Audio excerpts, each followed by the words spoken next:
Hello and welcome to episode 124 of the How to Survive podcast. And it's the last episode of Ever.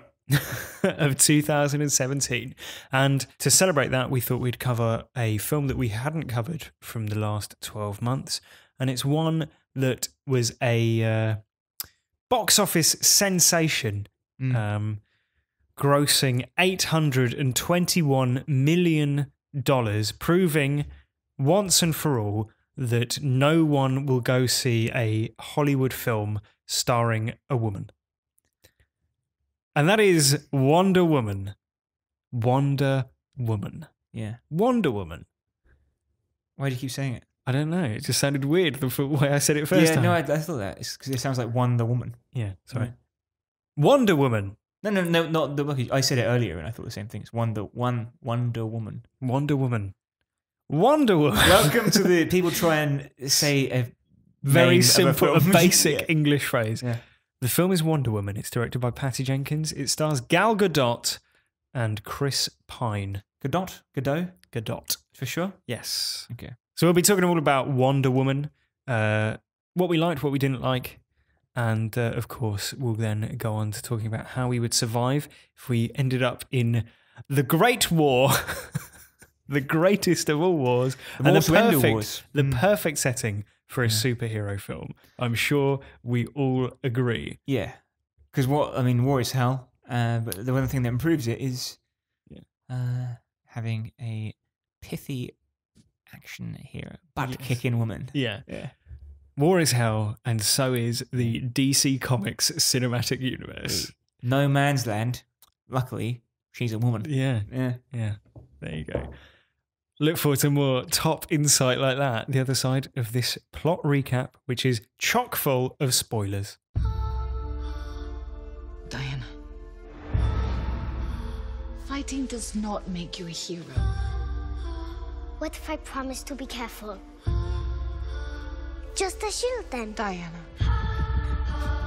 No sharp edges. Be careful of mankind, Diana.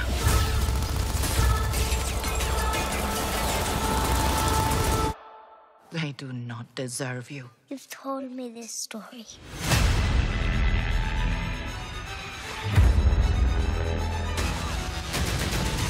What is this place? Who are you people? We are the bridge to a greater understanding. Right. What is your mission? Well, here's the thing. You are in more danger than you think. The boys in the trenches called her Dr. Poison. Millions would die. The war would never end. I'm going, Mother. If you choose to leave, you may never return. Who will I be if I stay? In a wholly unnecessary prologue, Bruce Wayne, aka Batman, sends Diana Prince, aka Wonder Woman, a photograph of her in World War I to remind her of her past and to remind us that there is in fact still a DC Comics cinematic universe. Diana grows up on the island of Themyscira, home of the Amazonians, of whom Diana is a princess. They believe it is their duty to save the world from the influence of Ares, god of war, and have in their possession the God Killer, a sword with which to kill Ares when the time comes. Diana is trained to be a fearsome warrior. Yeah, by her aunt. Yes. Jenny from Forrest Gump. Yes, or Mrs. House of Cards. In 1918, Diana rescues Steve Trevor, who has crash-landed in the waters surrounding Themyscira. Steve is pursued in a plane. In a plane, yeah. Steve is pursued by German forces who invade the island and kill many Amazonians. Steve tells Diana of the Great War, and she believes that it is the work of Ares, and so resolves to follow Steve back to the front line and kill Ares herself. Steve has stolen the notebook of Dr. Poison, a German chemist who has developed a mustard gas potent enough to destroy gas masks, and the two agree they must stop her. In London, they meet some of Steve's friends who are a Native American with a headdress, a North African with a fez, and a Scottish drunk. Steve and Diana deliver the notebook to the Supreme War Council, who are busy trying to negotiate an armistice. Steve's commander, Sir Patrick, forbids him from jeopardizing the armistice by stopping Dr. Poison, but the group travels to the front line anyway, intent on preventing her from unleashing her gas on the battlefield. It's a fart joke in there. Thanks to Diana, they retake the Belgian town of Veld, and that night Diana and Steve make love. Yeah, and that changes everything. Steve and Diana infiltrate a meeting of the German High Command. Diana intends on killing Ludendorff, a general who she believes is Ares in disguise. Steve intervenes and he escapes, overseeing the launch of Dr. Poison's poison on the town of Veld, which kills its inhabitants. Furious, Diana goes to the nearby German base and kills Ludendorff herself. However, she soon realises that Ares wasn't Ludendorff at all, but Sir Patrick. Ares believes humans are inherently corrupt, but Diana believes otherwise, despite her only interactions with them being during the most destructive war the world has ever known. Diana and Ares fight, and Ares breaks Godkiller, the sword, explaining that it is in fact Diana herself who is Godkiller. Who saw that coming? Meanwhile, Steve and his cronies break into the same base, intent on stopping a plane filled with Dr. Poison's gas flying to London. Not wanting the gas to spread across the nearby towns, Steve says his goodbyes to Diana and flies up into the sky, detonating the gas far enough away from the base for it to harmlessly dissipate. This act of self-sacrifice inspires Diana to fight even harder, and she massacres scores of German soldiers under Ares' influence before turning on Ares himself, redirecting his lightning into him and killing him for good. Back in the present, Diana sends Bruce an email saying thanks for the parcel and reaffirming her promise to keep fighting on behalf of the world. So that's not quite how it ends, though, because then she seems to hear some sort of like noise. A crime. Yeah. Yeah. And so she goes up to the roof of the Louvre where she works. What does she do there? She's a historian because she remembers it all. Presumably. Then she runs on the roof of the Louvre. And just like leaps off. But does like a Justice League poster pose towards the camera. Sure. Now, I don't know. I find it quite unsettling. Okay. Because it's like we're doing Spider-Man next week, and there's certain scenes in that where there's a very similar ending to that film, actually, if you remember.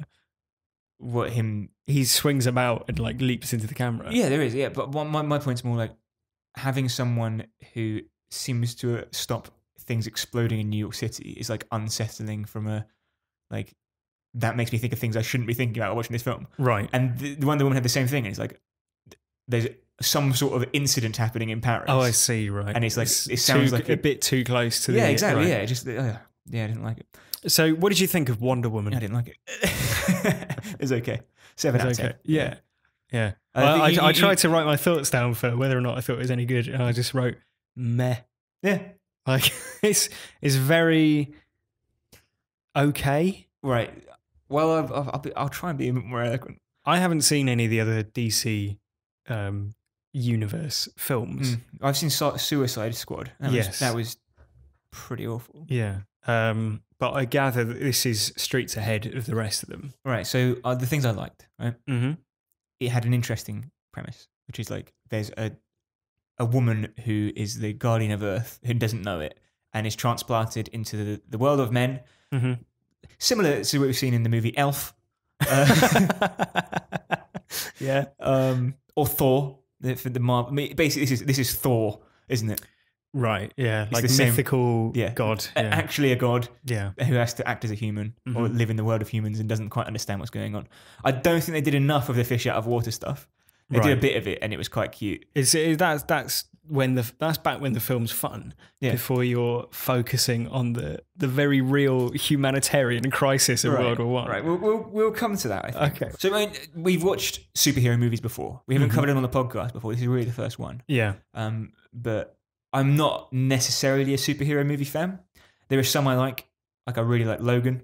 Mm-hmm. I think that's probably not just a good superhero film, but actually a really, really good film. Sure. But probably because it's a superhero film as well. Like you can't watch it without that knowledge. Yeah, it's good because of all the oppositional stuff it sets out Exactly. in relation to superhero film. Next week's movie, Spider-Man, is probably, after Logan, my favourite superhero movie. Right. Because we'll talk about that next week. But other than that, right, superhero movies tend to follow this structure. Act 1, interesting origin story with some real human drama, right, which is always the most interesting part. Whether it's Guardians of the Galaxy or the Avengers or Incredible Hulk, there's always that part where they plant the seeds. Act 2, the villain is usually introduced and the hero is tested in some way. Maybe they're learning their powers. Maybe there's some crime they have to solve and they realise, actually, I'm quite good. Act 3 is a showdown with a demigod with rubber men fighting each other with no threat and no risk. Yeah. That's unanimous across all superhero films as far as I'm concerned. And in most films as well, you get Act 3.5, which is a showdown with a second hidden villain. And, of course, this was no exception. Yes. Yeah. Awful. That structure is so tedious and so boring and so well trodden that it's just like, you know exactly what's going to happen. There's no suspense because you're just like, well, I know exactly what's going to happen in the next scene. And I've seen it 100 times before. The only difference is this time it's a good-looking woman, right? And not like a teenage boy or grumpy man. Yeah, exactly it. Now,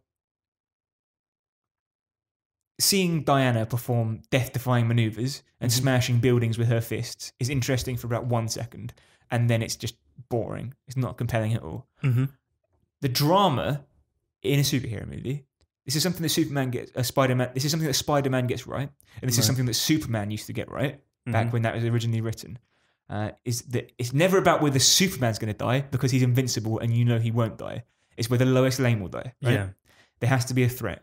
And now that trope worked well in the 50s. It doesn't work well anymore because we've seen it so much. It's just boring. Now it's interesting in this movie to have Captain whatever Trevor, as the risky, the damsel. Yeah, exactly. But there was still an element of machismo as he had to like die by sacrificing himself, and he was never really in distress. There was no like if it had been him as a damsel in distress figure, then it would have been interesting. It would have been subversive and it would have been unexpected. Yeah. But as it was just confusing.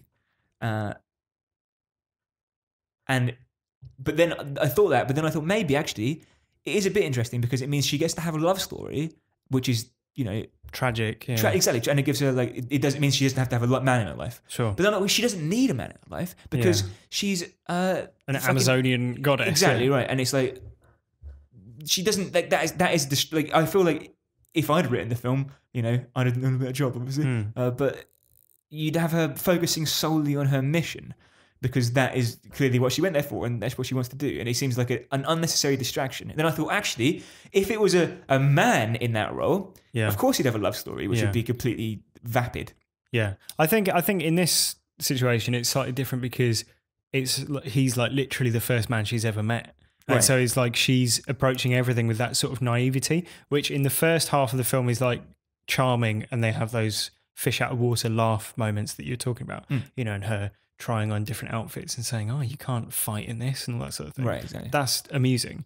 And then in the second half of the film, it's sort of, you know, well, for me, the film starts to sort of fall a bit to pieces once she gets to the front line. Yeah. Because the blending of, you know, superhero larks with the very real humanitarian crisis of World War One is an uncomfortable sort of tonal balance that they never quite get right. It's pretty insulting, I think, and like offensive in some ways. Yeah. I mean, I feel it feels like sort of clunkingly inappropriate. And it is different from having World War Two featured in it, like you would have in something like Captain America, I think. Right, yeah. Because World War Two was a noble mission. Like the motive for going to war was justified and it was, you know, noble. Yeah. In World War One, I think history, you know, strongly points in the direction of sort of these group of elite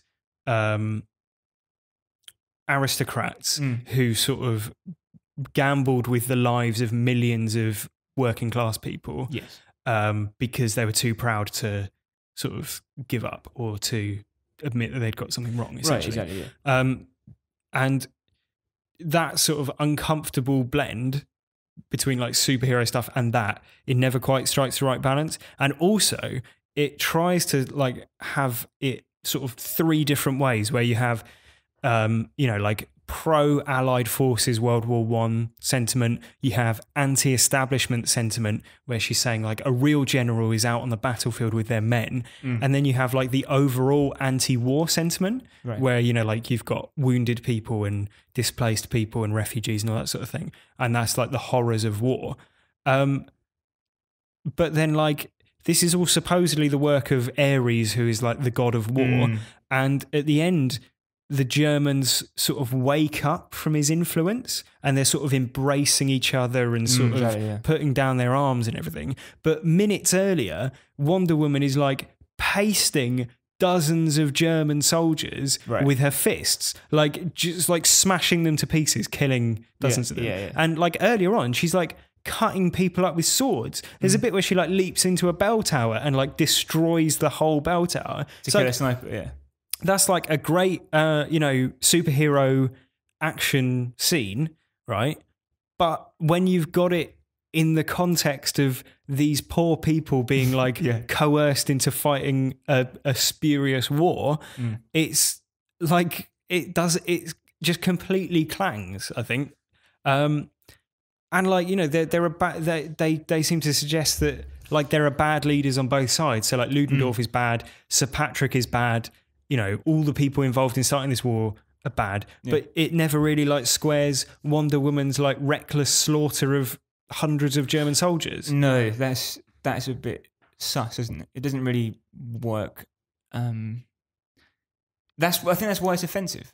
I think find it offensive. I think so. Whereas in the like cinema has become comfortable with showing Nazis as unilaterally evil and like they're an easy cinematic villain. And that's not the case. Like historically, that wasn't the case. But the Nazi Party was a political, like a political movement which had a definitively evil aim, which necessitated going to war. Whereas in World War I, you can't really point to the same thing. No, exactly. It's war pigs, isn't it? Yeah. Now, no, I agree. The war stuff is almost interesting. Like there's a suggestion that there's, like you said, there's those three things you mentioned. One of them being war is hell, and Spud from Trainspotting, is clearly our cipher for a normal man who's been affected by war. Drunk and he can't fire his gun and he can't. He's just panicked. He's shell shocked and he has nightmares. And it's like that. That was quite upsetting to watch for the right reasons. Because it's a man who's been affected badly by the chaos around him. But then the fez wearing Turk. And the Native American were just confusing. Like I don't understand what that was supposed to be other than mildly offensive. But they're just, it's because they're broadly drawn comic book characters. But it doesn't work. It like completely clashes in terms of tone. And I thought that would be a defense, that someone would make is they're from the comics. And I'm sure they are, but who cares? This isn't the comic. Yeah, exactly. That doesn't work in the same way. No, because the whimsy you get from a comic book is not available in this film. No. Because it's so dark and it's so... I don't like drawing the comparison between Marvel and DC because it makes me sound like a comic book fan. Right. And I'm not. I have a cursory interest in comics and generally I just find them irritating. But you can make the distinction between the two film studios and it is quite an interesting one because Marvel is fun and is like quite optimistic, and is colourful and light-hearted. Exactly. I mean, Joss Whedon's big involved in the Marvel world, and he makes interesting and compelling and exciting stories. Right. Whereas the DC studio stuff is pretty bleak. Yeah. It's soulless. It's like the colours drawn out of it, and it despite trying to make jokes, they just clang really horribly. Like there's a scene in the boat where Wonder Woman and Captain Stevens or whatever his name is are meant to be having like banter, flirty banter, and it's just like, what is this? Who wrote this? It just doesn't work at all. The interesting thing I think is that DC, it seems to me, they can't escape the shadow of Christopher Nolan's Batman trilogy, right? Yeah, and like they would have been better off just going like Adam West Batman. Yeah, like yeah, yeah. they can't do the Christopher Nolan Batman as well as Christopher Nolan did. No, because Christopher Nolan is a fucking genius. Zack Snyder is not Christopher Nolan. No. You know, that's just the. But Zack Snyder made 300, right? Sure. Yeah. And that is, as a standalone movie, it is it has some artistic merit because it's telling a cohesive story in an interesting way. Yeah. And whether or not you agree with the politics of that film, when you watch it, and it's quite exploitative of women and all that sort of thing, right? Mm-hmm. It's the same as Sin City or something like that, right? Or like Watchmen, which is also a Zack Snyder film. Right. Like those are films that I know not everyone is a massive fan of Watchmen, especially people who are sort of scholars of the graphic novel, but it achieves, I think, the goal that it sets out to, to bring this incredibly visually striking world onto screen. Visually striking is the key. Yeah, and Zack Snyder is a visually, and it's almost weird that we're talking so much about Zack Snyder, I think, because this is a Patty Jenkins film. Right. Zack Snyder is not the director of this film. Correct. And this is a mainstream Hollywood superhero film that grossed nearly $1 billion, and it was directed by a woman, which is sadly a rare and notable occurrence. Correct. Yeah. It does seem a bit uncomfortable that we were talking about Zack Snyder then, when you put it that way. Yeah, but I think in some ways Zack Snyder, because he directed Man of Steel and then Batman vs Superman, and then was going to solely direct Justice League before obviously the terrible things happened in his private life. He was basically the instigator for the style these films followed, right? He Man of Steel has a certain look. Batman vs Superman feels like a continuation of that. Same again for Justice League, as far as I understand. And Wonder Woman, because it's now they're branching off into this, same universe, it has to follow the same thing. But I maintain that it would have been better, like, if from the start they had made it into like a bright, colourful, even if it is Batman and the Joker, they would have been better off doing something so far gone from Christopher Nolan's Batman trilogy that they were, they were poles apart. Right. So it's almost like they've got the right motive in that they want to make something unique and original, but you end up with just some bizarre stuff. Like I think Robbie Collins' criticism of Suicide Squad is a pretty good one, where he says the Joker in that one, the Jared Leto Joker, looks like he listens to trap music. Right. Right. Yeah. And that's like true. Lil Pump or whatever. Like, exactly. He's going like, and then the further criticism is that because he wears jewelry and has like gold teeth, gold fronts. Yeah, he cares about his appearance. And that completely takes away from the scariness of the Joker, which is that he is meant to be just an agent of chaos. Yeah. But you can't be that and also value how you look. Exactly, yeah. Yeah. It's a bit of the DC universe films are a bit of a mess. Really. But let's step away from this and say what we're talking about is Wonder Woman. Yeah, and I think a female-led superhero film directed by a woman. I think like this is an important moment. Yeah, it is. But I mean, do you think it goes? I mean, let's caveat this by saying we're men and therefore don't really have a position to say what should and shouldn't be considered empowering to women. No. But do you, from your feminist readings, you consider this is empowering to women? I think the first act completely is. Yeah. Like I was watching the scenes on Themyscira and almost wishing that I had a daughter that I could show it to, right? Because it's not just here are strong women doing strong women things. It's the way in which they're shot, right? And their costumes and the way it's directed and stuff.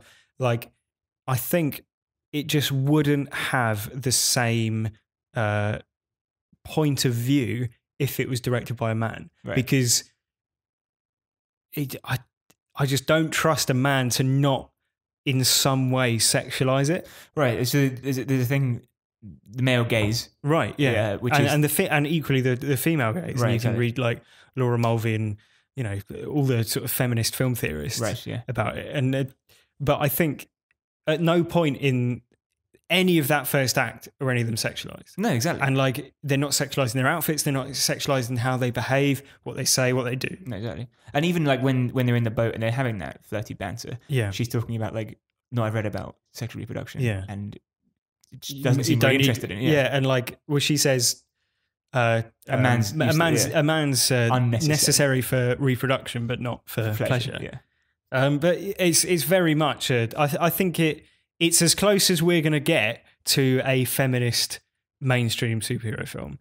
And I think in that sense, and given its success, it's worth celebrating that. I wonder if you feel like Black Panther will be similar. Yeah, we've discussed this privately very briefly. So the trailer just come out for that. I think I saw it when we watched Star Wars. Now this is, again, let's caveat this by saying we are white men and have no real place commenting on what isn't racially appropriate. So just that, I want to say that up front. Sure, yeah. But to me, is there an element of the cynical nature of movie making, right? Means that they've gone, right, do you know what we need to do? A black movie. Do you know what I mean? I know what you mean, yeah. And I think that... but that's not to take away from the fact that this, like, it should be celebrated, that there's, black culture should be celebrated, right? Yeah. And African-American culture should be celebrated, and looking at the culture that goes into those things and all the various ways that those can be celebrated through music and through theatre and things like that. But you can have it. I think you can have it both ways with this. You can celebrate the fact that they're making Black Panther, which is a black-led, black-directed superhero film, and also be frustrated that it's taken this long and that it feels in some way tokenistic by virtue of the fact that we're in like what Marvel like world domination stage 3 or whatever, however they do it, however they've got it all mapped out. Like, in an ideal world, half of all the superhero films would be female-led, female-directed, and whatever percentage of them would also be black, and I think non-white. What I said when we discussed this is I don't want to come across as saying this is a bad thing, because it isn't. No. What I would want to come across as is thinking that this should not be remarkable. We should live in a world where a movie has come out it shouldn't be marketed on the basis that this is the first black movie. No, there shouldn't have to be. No, right? I know, I agree, and I share your frustration. Yeah, but that is the world that we live in. Yeah. And maybe, the success of Wonder Woman, the presumed success of Black Panther will mean more of these films get made. Yeah. Well, I hope so. Just go back to the fact that this is a female-led movie. You mentioned the opening act is very, female heavy. The rest of the film, not so much. No. It becomes a bit of a woman in a world of men. Yeah, this is a man's world. And she does save the day, obviously, but that love story really irritates me. It really bugs me because there's a sex scene. You don't see it; it happens off camera, but it's like it's so inconsequential to anything else that happens in the movie. They just could have. It's just to show that show her as being in love with. But she doesn't need to be. No, I know. Yeah, I agree. It's more interesting if she isn't. Yeah. Just as it's more interesting if Ares doesn't exist. I thought this through the film as well. Like if what's his name, General Lothenheimer or whatever, Ludendorff. If he died, and that's like, oh no, the war's still going. Yeah, men are evil. Yeah, but the thing is with that is that it has to be Ares in order for her to decide that humanity is worth saving. Basically, I don't think it does because she can just. I don't know. It's. No, I get what you mean. It had the chance to be like an unexpected ending, and it went to demigod fighting rubber men, all that sort of stuff. Sure, but I think it's almost like that's written. It's hard coded in these films. No. Now, isn't it? I also thought it would have been interesting if it had been a German who came and landed on her beach. Right. So she ends up fighting with the Germans. Yeah, that's true. Yeah, because if the movie's message is there's evil on both sides and war is hell. It's not like British or American people to land on a strange native island and start killing its inhabitants, though, Joe, is it? Exactly, yeah. Yeah. One final part, one final observation was the fact that, Dr. Poison, she had that porcelain jaw, Yeah, previously seen a similar thing in Boardwalk Empire. I don't know if you've seen that. Richard Harrow's character had that. Yeah. And it's done very effectively in that because it's like, you know, I won't go into it because I could talk all day about Boardwalk Empire. But this, as soon as it came on, I thought, you know what they're going to do? And I don't want them to do it. Is they're going to unmask her and make it a humiliating experience for her. And it was. It's the reveal is this is what humans are like. But it's like this character has been left with no dignity. Yeah, and that's kind of like an upsetting thing. Do you know what I mean? Yeah. It felt similar to in Jurassic World when the woman gets like she gets like ripped to pieces. Yeah, and it's just it's unnecessary, like leering, undignified. Yeah, right. And I feel weird saying that about a character whose job is to poison people. Yeah, but do you know what I mean? I do know what you mean. Yeah, yeah. Like a specific thing about like why put that character? It's like through leering at injury detail, isn't it? Yeah, yeah. It's not even that. It's leering at someone's like humiliation. Yeah, exactly right. And that it's a bit of a bum step for that for the movie. I think that's an interesting point. Yeah. Well, Joe, last week was our episode on Star Wars, and we it was a return for one of our favourite podcast features, and that was the quiz. Yeah. So I thought, why not bring it back this week as well? I've got a very special quiz. Okay. Now, Wonder Woman, she has some memorable lines, doesn't she? Oh yeah. Just reel one off the top of your head. You should be proud. Great. She says that to the ice cream man. That's true. Yeah, that's a cute scene. Yeah. I like that. By the way, she's Israeli, right? Yeah. Gal Gadot is Israeli. Did all of the Amazonian actors have to put on an Israeli accent? Yep. Quiz time. Right. Now, it's good that you remembered that quote because you're going to have to determine whether each of these 7 quotes are spoken by Wonder Woman or Wanda Sykes. In my quiz, Wonder Woman or Wanda Sykes.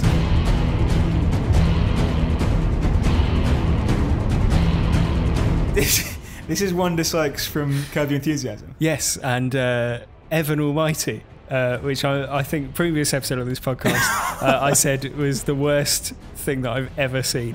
Her performance in that. Well, as a black woman. Yeah. So, I'm going to read you a quote, and you're going to have to tell me whether it's Wonder Woman or Wanda Sykes. And it's taken from the entire back catalogue of all of the comics and films and TV shows and video games that Wanda Sykes has been in, and also anything that Wonder Woman has ever said as well. Quote number 1. No, no, no, no, no. You do not get to choose to hide under the rainbow. Kick rocks. Now, is that Wonder Woman or is that Wanda Sykes? That's Wanda Sykes. Correct. That was Wanda Sykes in response to Kevin Spacey's statement outing himself as gay to excuse his sexual abuse. Kick rocks. Kick rocks. Meaning? Quote 2. What does that mean? Was this Wonder Woman or Wanda Sykes? It can't be legal to deprive poor children of milk. That's Wonder Woman. Correct. Oh, God. Wonder Woman from Sensation Comics number 7, The Milk Swindle. God. Quote number 3. Bullets never solved a human problem yet. Was that Wonder Woman or Wanda Sykes? That's Wonder Woman, I think. That could be anyone, but Wonder Woman. Correct. That was Wonder Woman from The Secret History of Wonder Woman. Number 4. Men don't hear women. That's Wanda Sykes. Correct. Wanda Sykes. Quote number 5. If it means interfering in an ensconced, outdated system to help just one woman, man or child, I'm willing to accept the consequences. Was that Wonder Woman or Wanda Sykes? It was Wonder Woman. Correct. You're obviously a Wonder Woman and Wanda Sykes scholar. I know both of their entire back catalogues. So. Yeah. That was from Wonder Woman Volume 2, number 170, She's a Wonder. They're both wonders in this case. Quote number 6. It's easier to tear people to shreds if you're making them laugh. Was that Wonder Woman or was that Wanda Sykes? Wanda Sykes. Correct. How many this am I, like one 8 for 8 or whatever? You're 6 for 6. God. So the last one. Women seem like sissies because you don't know their true strength. Was that Wonder Woman or Wanda Sykes? Wonder Woman. Correct. Sensation Comics number 60, The Ordeal of Queen Boadicea. What was the one before? What was the Wonder Sykes one from? I don't know. Great. Well, thanks for that quiz. That's the first time you ever got 100% in a quiz. Yeah, what can I say? I know my Wonder Sykes quotes. So it's that time of the show, after that brief intermission, Joe, where we talk about how we would survive. So have you got any survival ideas for Diana or Steve? I think it might be like we can wrap up the podcast here because it's like this is so obvious. Go on. Now, then we talked about things in the past like don't enter the room, don't. Yeah. And I know the rules about the podcast, which is like don't change your character's motivations and things like that. Yeah. But this, I just can't think of any reason why this wouldn't happen because it's so straightforward and it would have solved the problem instantly. Okay. Land the plane. Land the plane. Land the plane. Where? Anywhere. What? Is in Steve's plane? Yeah. Why? Well, he kills himself, doesn't he? He shoots the Oh, thing. as in, right, you mean at the end? Yeah. I see. So he's got a plane full of bombs. Which he's hijacked. Yeah. And the idea is he's going to fly it above the, Earth and then shoot the bombs, blowing himself and the bombs up. Yeah. Taking them out of play, essentially. Yeah. Land the plane. The war's over. Fly it to... I see, because Ares is dead. Yeah. He doesn't know that, though, at the time. Yeah, no, but he does... Well, he does And in know. fact, Ares isn't dead until after he's blown up the plane. Right. Because it's his sacrifice that inspires Diana to beat Ares. Forget the... Just fly... What, just fly it to London? Tahiti, anywhere. Just crash it in the sea. Yeah. Do What you about know- all the fish, Joe? See, this is what my wife said. What about, like, the environmental consequences? Yeah, and she said, as a vegan, how can you... Yeah, How exactly. can you conscionably That's, say... kill the that's fish? two mentions of you being vegan in the last 2 podcasts. Yeah, what can I say? I'm down with the mission. Now, the thing is, you can land that plane and not... he didn't need to kill himself at that moment. Do you know what I mean? Right. There were still options available to him. Mm-hmm. And for that reason, I just can't... It doesn't make any sense to me. It just... and I know, in the movies when, you can sound like a movie dad being like, Yeah. oh, why didn't he just land the plane? I guess it's risky, isn't it? Is there not a timer on the planes or anything? No. So what are they going to do when they get to London then? What do you mean? What how are they going to administer the poison gas to London? Drop him. It's a bomb plane. It's a bomber. Right. Just drop him out. Drop him in the sea. What if like one stray bullet or whatever hits it? No, I guess it blows up. I don't know. How are you going to fly a German bomber over back to London Air Force Base? I'm not the one saying to go to London. You are. I Right. said to go to I see. Tahiti. Right. Poor Tahitians. Yeah. Yeah. But dump it in the sea. Right. Land it on a abandoned But airfield he somewhere. can't parachute out or whatever. Land So- it. It's a plane. You can Land land it a plane. in the sea. Right. So Yeah. ditch it in the sea. He's done that once already. We saw it happen and he survived.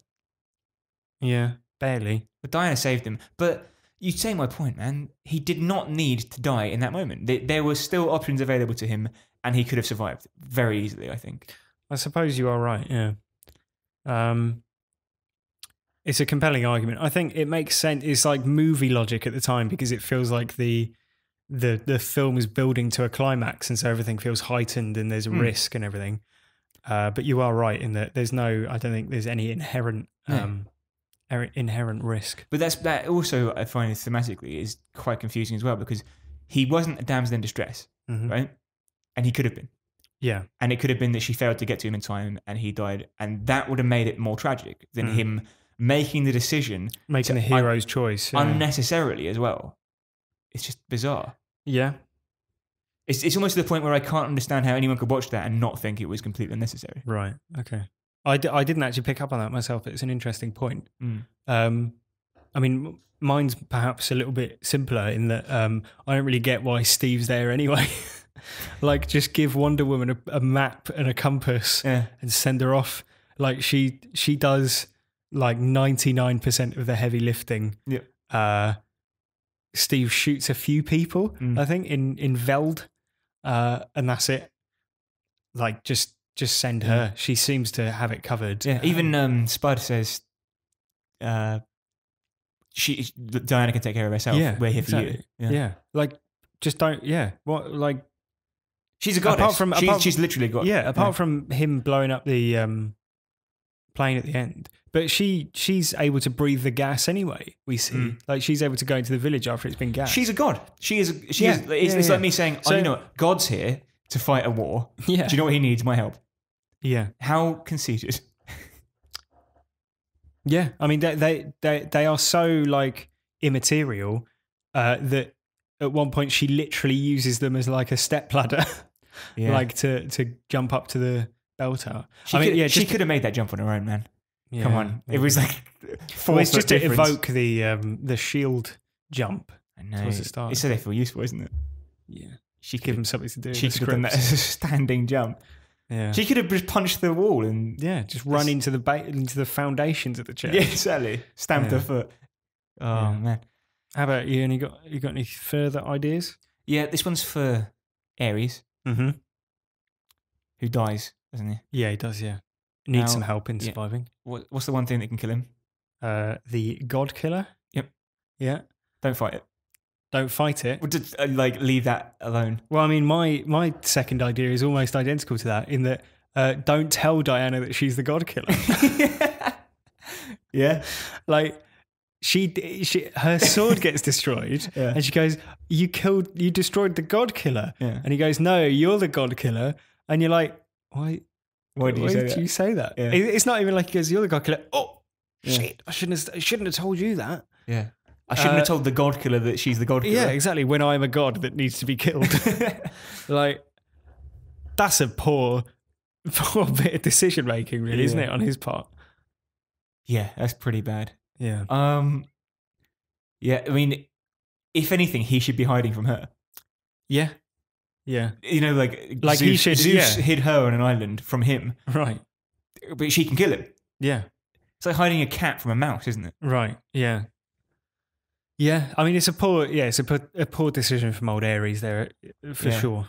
Poor Yeah. decision from Ares and poor decision from Zeus, I'd say, Mm. even though he's been dead for some time. Yeah. So my advice would just be to keep stum, Yeah, fair enough. which is an old German expression that means don't tell Diana that she is the God Killer. Well, one final thing for me is to do the Amazonians. What's their duty? What's the vow that they've undertaken? To protect the peace on Earth. Yeah. Mm. And more specifically?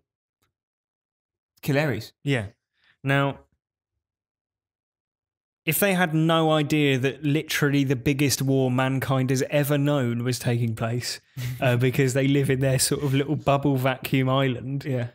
then they're essentially in dereliction of duty, aren't they?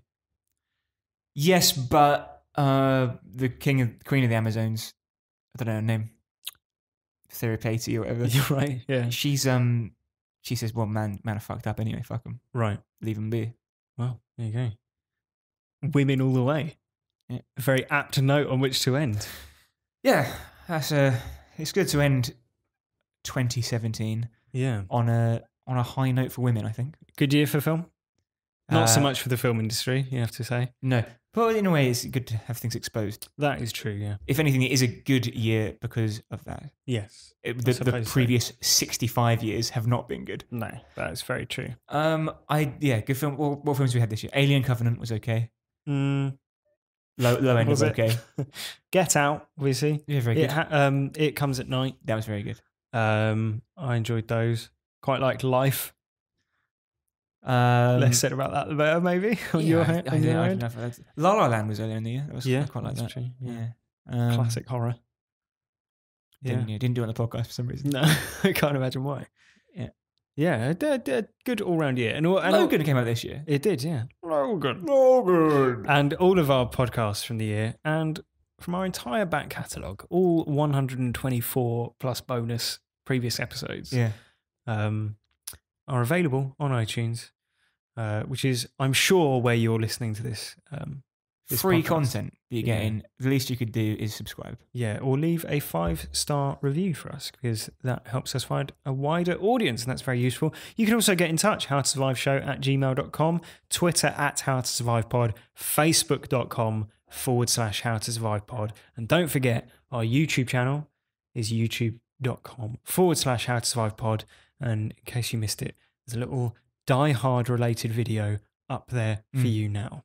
Hope you have a wonderful new year, and we'll see you in 2018 to talk about one of the hot new releases, one of the films that's on everyone's lips, the tip of everyone's tongue. Yeah.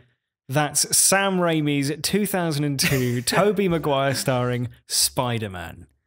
Yeah. With great podcast comes great responsibility. That's a clanger.